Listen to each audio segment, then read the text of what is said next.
Trish from the Cadbury Kitchen is joining me, and that means we're going to be cooking a delicious chocolate dish. Cupcakes today? Not quite. We're going to use those and we're going to make some beautiful little caramello-filled chocolate cakes, but we're actually going to put the cake in, cook it and then peel them out. And then fill it? Yep. Oh, I like the sound of this one. Not your average cupcake. Absolutely not. Can you break up half a block of that for me? I can indeed. Dark chocolate. And into the saucepan, I have a number of things just to join together. I've got some butter, some brown sugar. It's your classic melt and mix, so it has a different texture to a cake that you would beat the butter and sugar for. Fudgy, I guess. I've just put in 1/4 cup of the Bourneville cocoa there. Also a little water, and what makes it a little bit more grown up is some dark rum. Ooh, fabulous addition there. Yummy. And then dark chocolate. Great. All right, so just need to stir that over the heat, and that won't take long, just until everything's just melted down. And we've already got dark chocolate in it, but you're going to be adding caramello chocolate. Ooh, I love caramello chocolate, that sort of sticky toffiness inside. Caramel and chocolate, they're best friends. They always have been, haven't they? Absolutely. Well, it kind of brings back those little childhood memories, I think. Absolutely. Caramello. Now that's melted. A bowl here for you. Okay. And I'm just going to pour that. Oh, there's a tiny little bit of butter in there, but that will melt. It's okay. Ooh. There we go. Now, so we've got a little bit of plain flour and some self-raising flour just to lighten the mixture up a little bit. And we're sifting this in? That can go over the top. If you haven't let this mixture get too hot in the pan, you should be able to add the dry ingredients almost straight away. Okay. No lumps? No.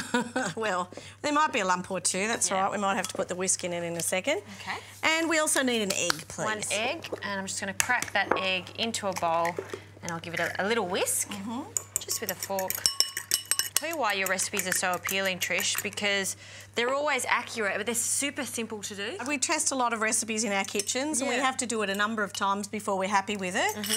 And look, you know, some people have got lots of time to cook, but a lot of people we understand really don't have much time. And that's why recipes like this one are just perfect. Yeah, we have to be kind of slick about it. That looks great. Yes.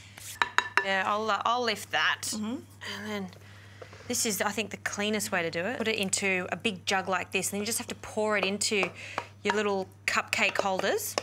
OK, so just fill them around halfway, I think, Juz. Okay.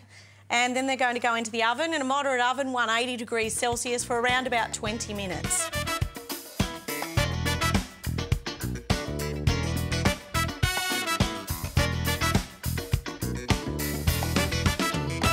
They've come out of the oven and they've had time to cool down.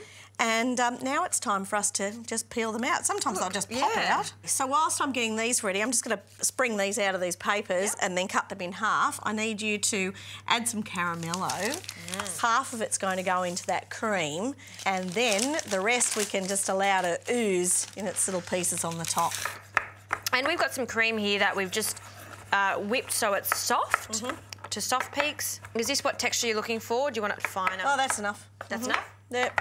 So when it goes, just going to fold that through. And I'm just trying to mix it together. I don't want to rapidly mix that, because what will happen is that cream will seize up. So we want to keep it really light.